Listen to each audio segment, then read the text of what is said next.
Welcome to CBC Windsor News at 6. I'm Meg Roberts. Thanks so much for spending part of your evening with us tonight. Windsor police are going to start wearing microphones on their uniforms and mount cameras to their dashboards. Plus, Ontario students will soon be required to pass a financial literacy test.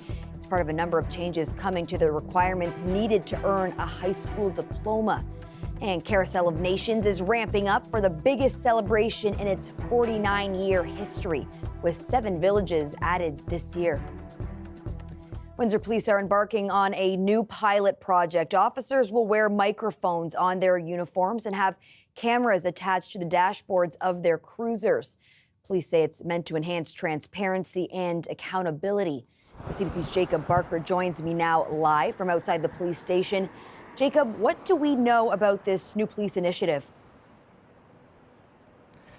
Well, Meg, you might recognize shots like this one that I'm standing in, except instead of being out the front of a CBC vehicle, they're out the front of a police cruiser.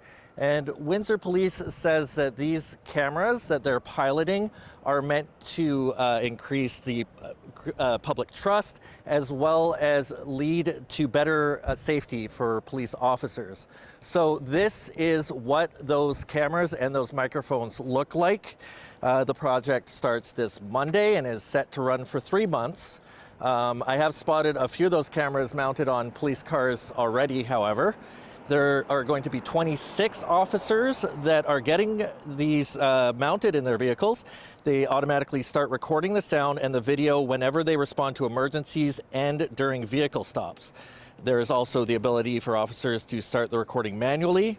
I did find out that in the region, this is somewhat unique. I called LaSalle Police and Sarnia Police, who say their officers don't use dash cameras at this time, but in Chatham-Kent, I know they are piloting a project, hopefully as soon as this fall. Now, Windsor's project, this program comes about as a result of a $1.5 million grant from the province that was announced in 2022. Jacob, I'm sure this will be a big change for the officers. What do they think of this?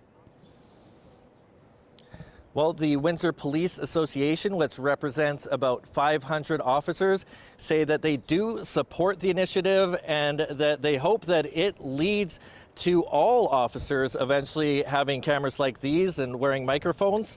And it also says that the technology can provide an objective record of police interactions with the public, which can be crucial in investigations and proceedings. And they can deter unprofessional behavior by both officers and civilians, leading to fewer complaints and incidents of misconduct.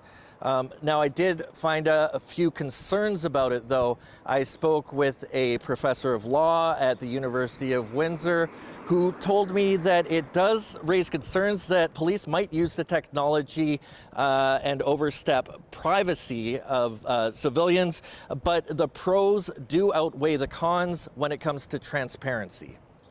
We know that certain communities they don't have trust in the police.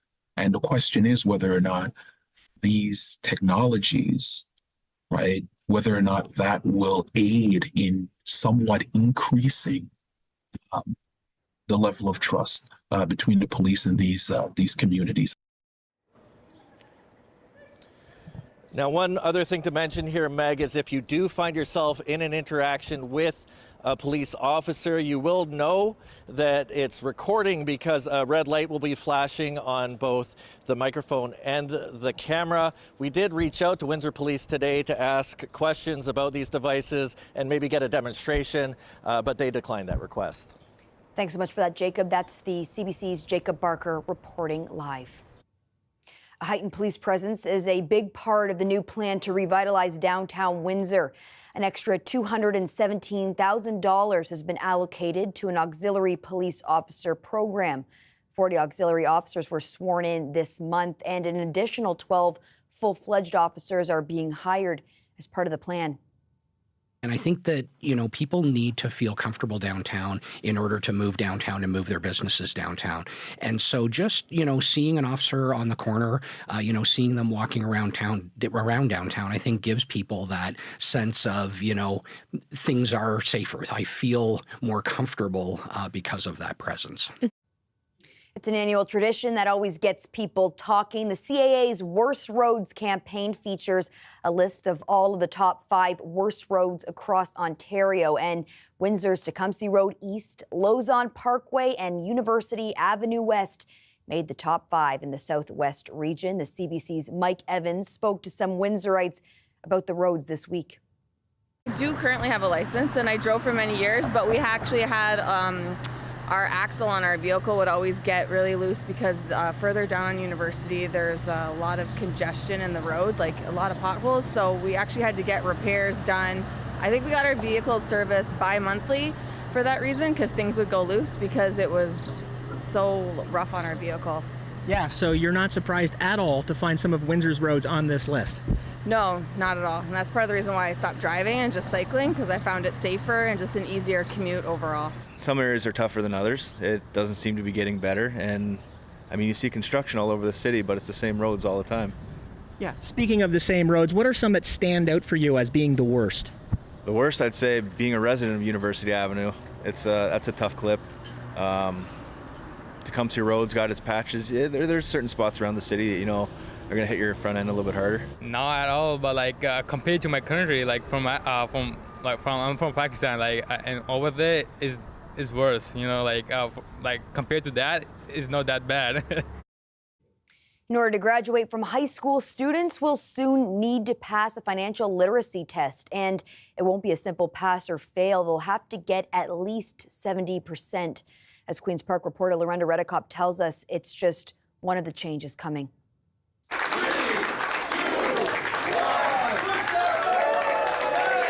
Education Minister Stephen Lecce rang the opening bell at the Toronto Stock Exchange, then announced a new requirement to graduate from high school.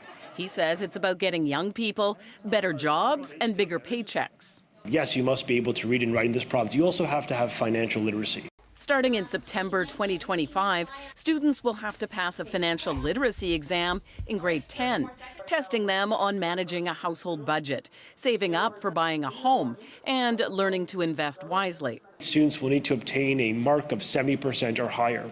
He says it will be a standardized test. The Union for High School Teachers worries it will be tough for students who struggle. By 2025, grade 10 will be de-streamed. This is what comes when you have a minister that doesn't consult with the people that are in the classrooms.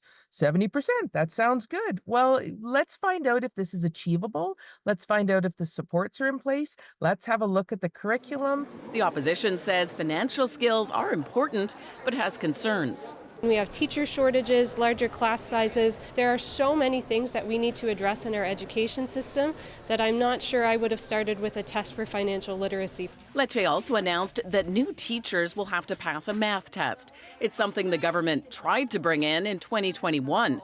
The Premier had wanted to go even further. I have an idea. Why don't we test all the teachers rather than just the new ones on learning how to deliver math? The teacher math test faced a court challenge. The government won on appeal, and now the idea is back.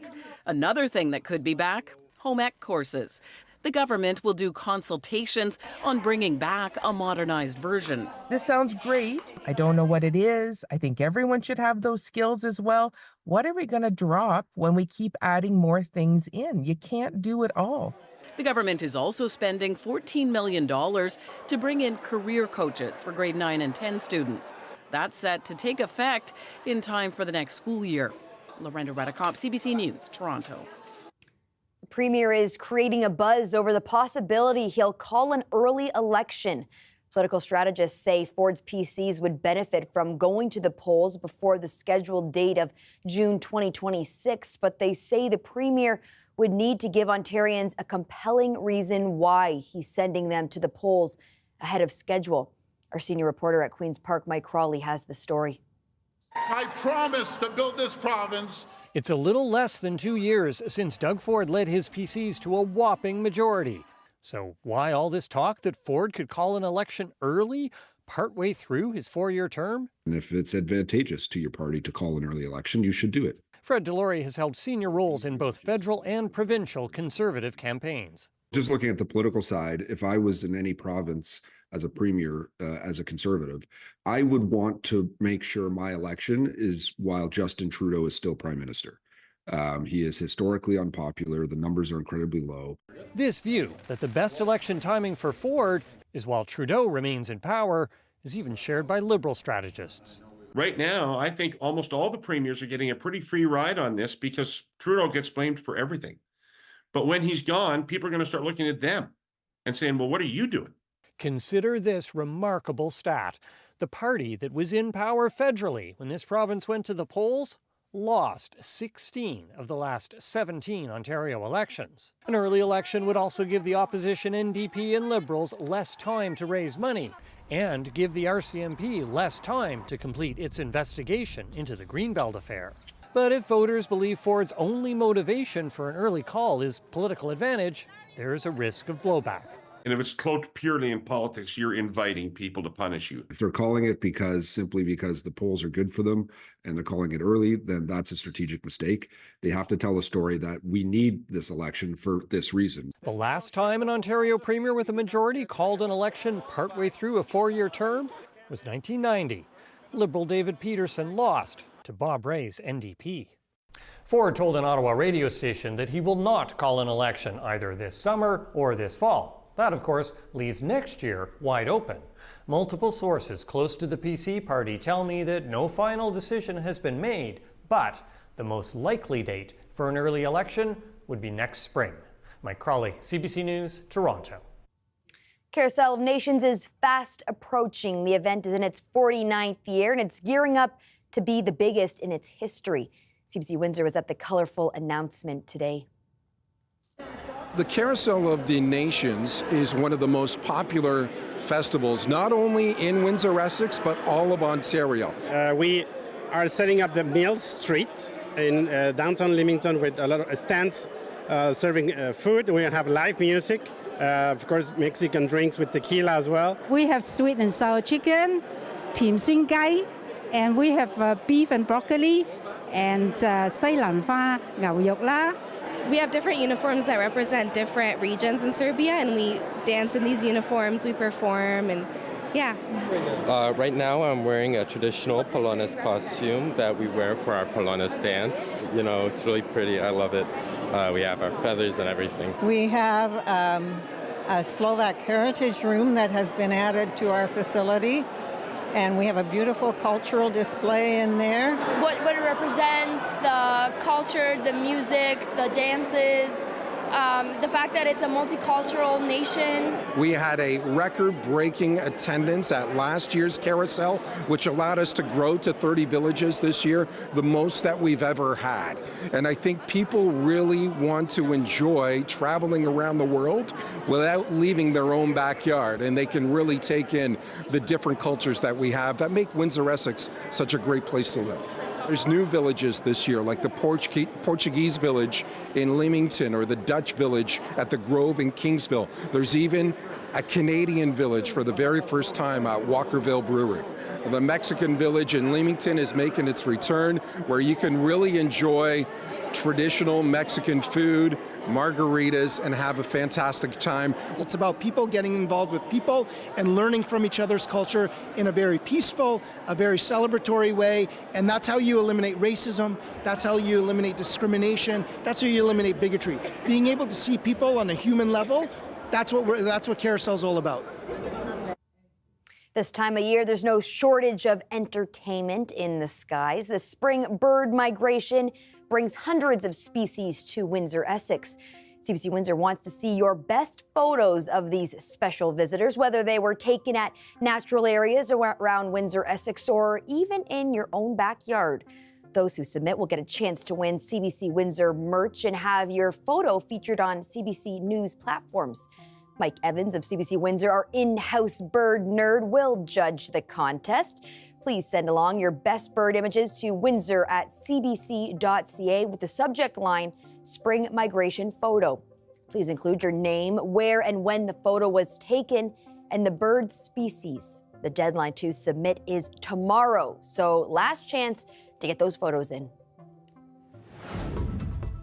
Gorgeous sunny evening, and it looks like we are in for a similar day tomorrow with those temperatures just a little bit warmer. Your full weather forecast coming up after the break.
We got sun from start to finish today. Victor Paulo now with a look at your weather forecast.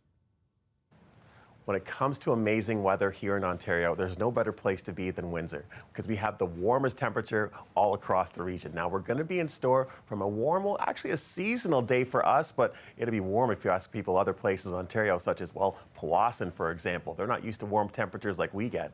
Now, it's going to be a cool night. It's going to be closer to single digits. Not something we're used to around here, but it's going to be a great change to be able to turn off those air conditioners and crank open a window to let that breeze right in. Now, it's going to be a clear Friday. It's going to be a bit of a cooler start than we're used to, but it's going to end up being a great sunny day. Seasonal temperatures, of course, but it's going to lead to, of course, a bit of a wet Saturday. We're expecting a bit of rain to pass by, but when it's all said and done, Sunday's going to pick up where we left off this week with the return of regular scheduled seasonal temperatures with some sunshine. Now, taking a look at average temperatures for today, well, we do know 23 degrees is our average high and 12 degrees is our average low. So looking at a day like today where it's 21 degrees for the high and the low of 4, well, we're a bit in that below seasonal area. Not a place we're used to being over here in Windsor. We're usually above the seasonal temperatures. Now, taking a look at what's happening for the overnight temperatures across the region. Well, from London all the way to Sarnia, Windsor, and Leamington, everyone is around 5 degrees or under. Single digits is what we're expecting, so it will be a cool, chilly night. Great night, as I mentioned, to crack open some windows, let that cool air in, but not too open. But if you do have some sensitive plants in your garden as well, you want to make sure you keep those covered.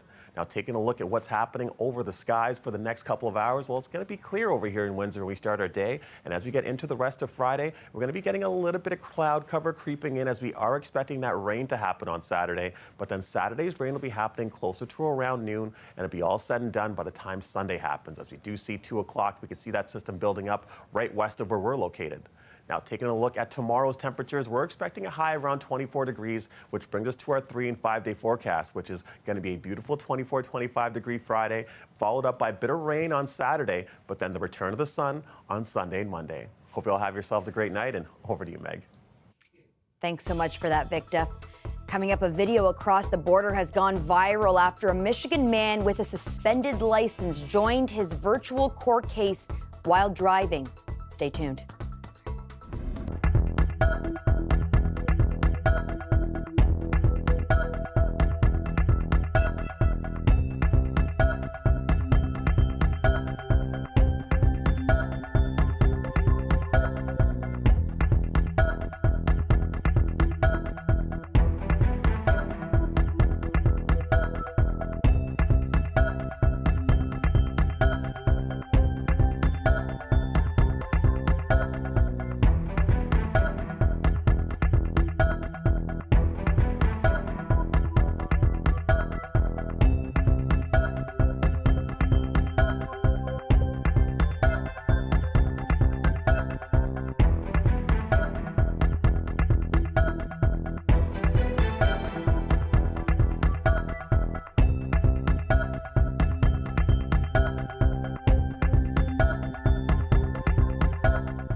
Donald Trump is now a convicted felon after a New York jury found the former U.S. president guilty on all charges in his hush money trial. Jurors reached the verdict after more than 5 weeks of considering evidence and hearing testimony. CBC's Chris Reyes reports. For the first time in American history, a former president has been convicted of criminal charges. After about 10 hours of deliberations over 2 days, a jury of 12 New Yorkers has found Donald Trump guilty on all 34 counts of falsifying business records in connection to hush money payments made to adult film star Stormy Daniels and others ahead of the 2016 presidential election. In court, the verdict was read by the jury foreperson, and then one by one, each juror was asked to confirm their verdict. After reading their decision, the jury left the courtroom without looking at Trump. Trump spoke briefly and walked off with his team without taking any questions. This was a rigged, disgraceful trial. The real verdict is going to be November 5th by the people, and they know what happened here, and everybody knows what happened here. Outside the courthouse, reaction as soon as the verdict came out. We're still going to vote for Trump. We're still voting for Trump. It doesn't change much. I did not think that this was actually going to happen, and I can't believe it. It's about time he was held accountable for something. The judge has set Trump's sentencing for July 11, just days before the Republican National Convention, where he will become their party's official presidential nominee. Chris Reyes, CBC News, New York. Toronto is now home to the largest vaccine production facility in the country. The launch taking place today with leaders from all levels of government on hand. As Dale Manukduk reports, the ability to produce vaccines domestically could help prevent Canada from issues it faced during the COVID-19 pandemic. Mayor Olivia Chow, Premier Doug Ford, and Prime Minister Justin Trudeau toured the Sanofi campus near Dufferin and Steeles in North York. It's now home to the country's largest biomanufacturing facility. During the pandemic, we promised that we would rebuild our capacity to produce life-saving vaccines here in Canada. This is important to protect our health and to protect ourselves against future pandemics. The new facility spans 200,000 square feet and is already producing pediatric and adult vaccines. Sanofi sends shots to 60 different countries. One of the most important things is that we have embraced digital, artificial intelligence, and we do have 28,000 points of data that we monitor as part of our process. And so that is going to give us a future capabilities for enhancing our ability to predict and adapt our processes as we go forward. Ontario's life sciences sector employs more than 72,000 people. The province is hoping to grow that number to 85,000 jobs by 2030. This $800 million investment to expand Sanofi's footprint here in Ontario is a major vote of confidence in our province and our workers. This new facility is going to employ more than 200 workers and significantly increase the country's production of vaccines. Canada already has access to the shots Sanofi produces, vaccines for diphtheria and tetanus and for whooping cough. Once fully operational, it will be able to produce 4 billion shots annually. Eventually, Sanofi will have capacity to produce enough vaccines to protect all of Canada within 6 months of a new pandemic flu strain. During the COVID-19 pandemic, it was a race to procure shots. The country had to wait months for different shipments of different doses before people rolled up their sleeves to get jabbed. The darkest days of the COVID-19 pandemic, that this was a health security issue. There's a Pfizer plant in Kalamazoo producing COVID vaccines, and they weren't giving any to us. We'd have to get ours from the plant in Belgium. And it just shows you, we were very much reliant on others. Sanofi is also building a second new facility at its Toronto campus. It will produce a flu vaccine for seniors starting in 2027. Dale Manukduk, CBC News, Toronto. A video from across the border is going viral. That's after a man with a suspended license made his virtual court appearance while driving. The Michigan District Judge was visibly shocked as the man can be seen parallel parking. Take a look. Are you driving? Actually, I'm pulling into my doctor's office, actually. So just give me 1 second. I'm parking right now. You stationary? I'm pulling in right now at this second. Yes, I am. All right. What are we doing? So maybe I don't understand something. This is a driving while license suspended? That is correct, Your Honor. He's suspended and he's just driving. That is correct, Your Honor. I don't even know why he would do that. So defendant's bond is revoked in this matter. Defendant is turning himself into the Washington County Jail by 6 p.m. today. The man's public defender requested a 4-week adjournment, but the judge denied, and as we just heard, also denying his bond.